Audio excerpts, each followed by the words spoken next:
Assalamualaikum warahmatullahi wabarakatuh. Halo teman-teman semuanya, apa kabar? Ketemu lagi dengan saya, Reni Wulandari Abidin, teman belajarmu. Saya doakan teman-teman semua dalam keadaan sehat walafiat, sadar, lahir dan batin.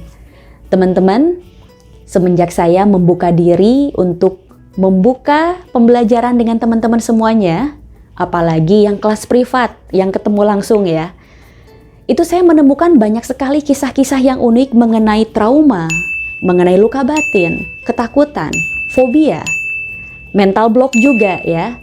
Hanya karena itu ditularkan, ditanam oleh orang lain. Jadi orangnya tuh benar-benar gak pernah ngalamin sebetulnya. Tetapi programnya dibuat oleh orang lain sehingga orang ini menjadi trauma. Banyak sekali kisahnya. Seperti ada dengan jabatan tinggi, umurnya sudah senior, tetapi masih malu untuk berbicara di depan umum.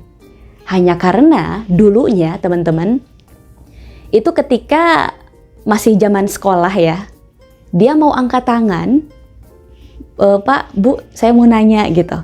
Terus teman-teman di belakangnya bilang gitu, sok pinter, sok aktif misalnya. Jadinya dia malu, takut untuk berbicara di depan umum.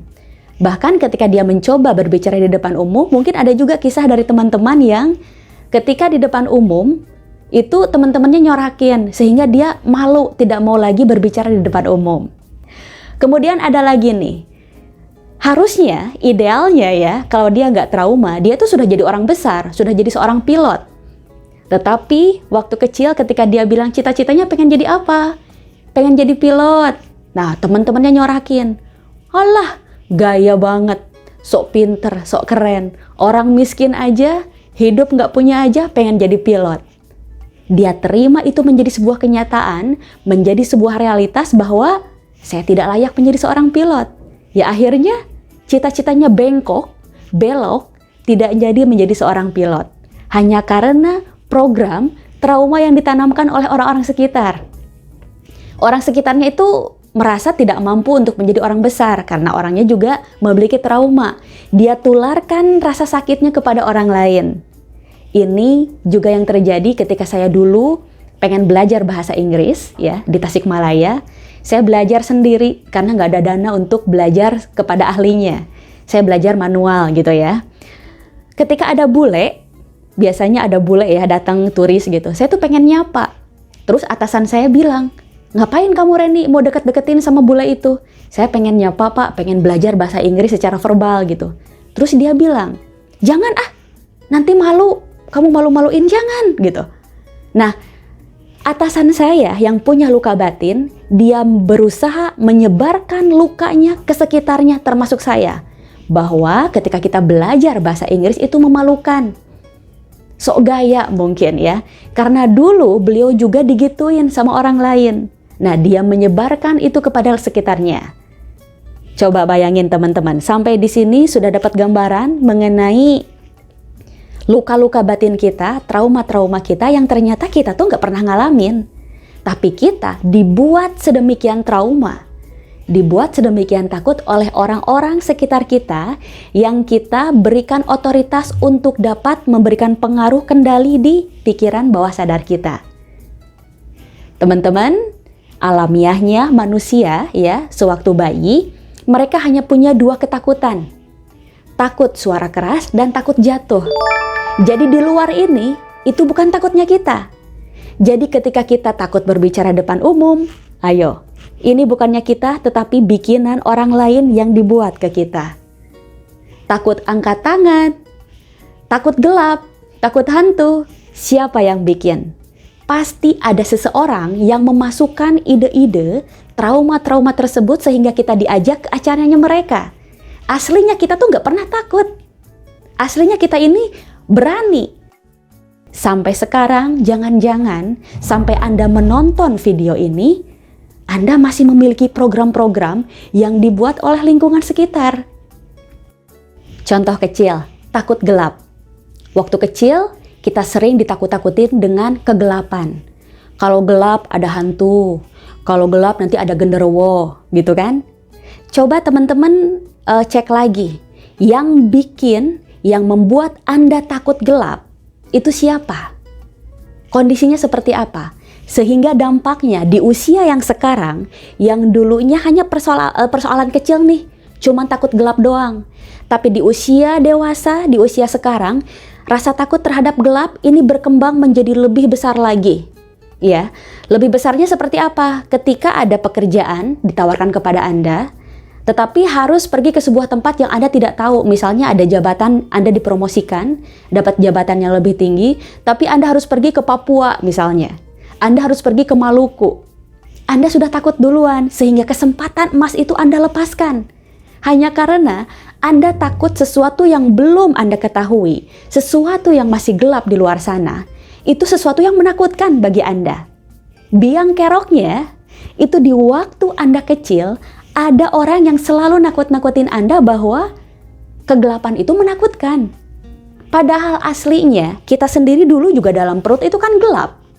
Waktu kecil kita kegelapan tuh nggak ngapa-ngapain, nggak takut gitu loh. Coba teman-teman resapi lagi mengenai ketakutan ya, takut gelap nih. Biasanya orang-orang yang takut gelap ini takut hantu. Takut alam kubur, dengar alam kubur aja ini langsung stres. Takut disiksa, takut neraka.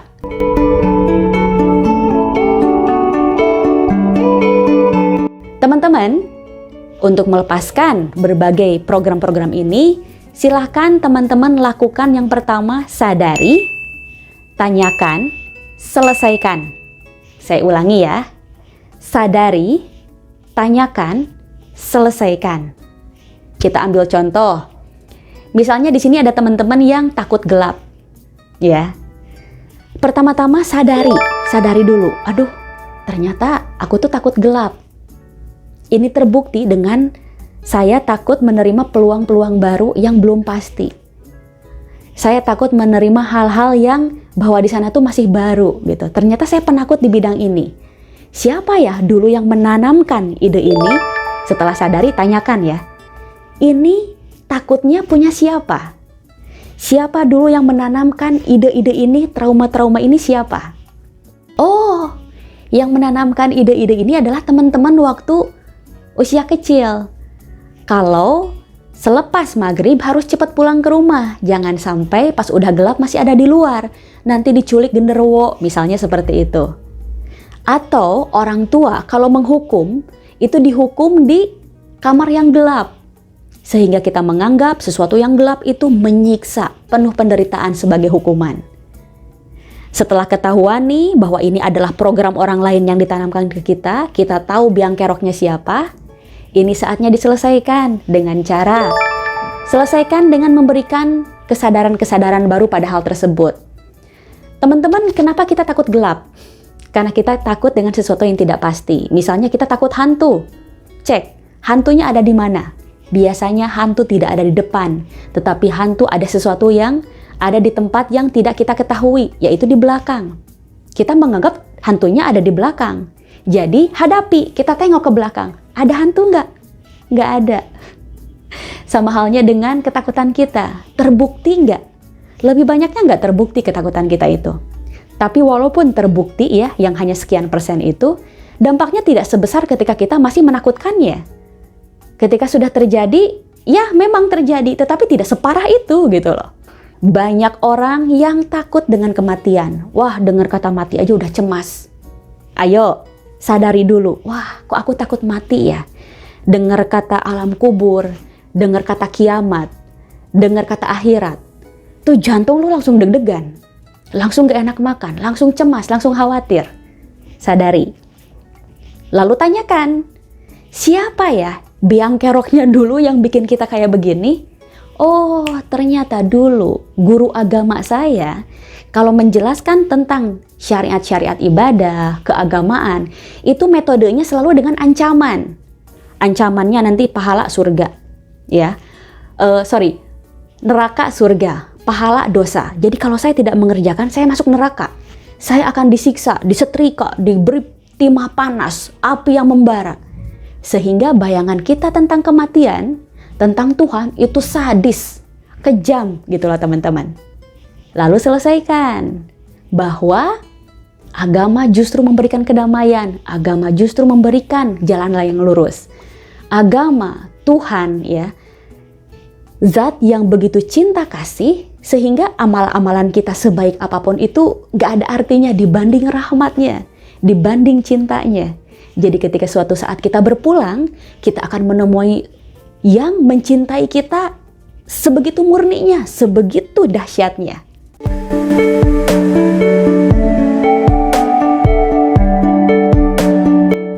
Harapan saya sih dengan dibuatnya video ini, teman-teman sudah mulai lebih sadar lagi untuk menjalani garis nasib sesuai potensi kita, ya, sesuai keagungan kita, kehebatan kita.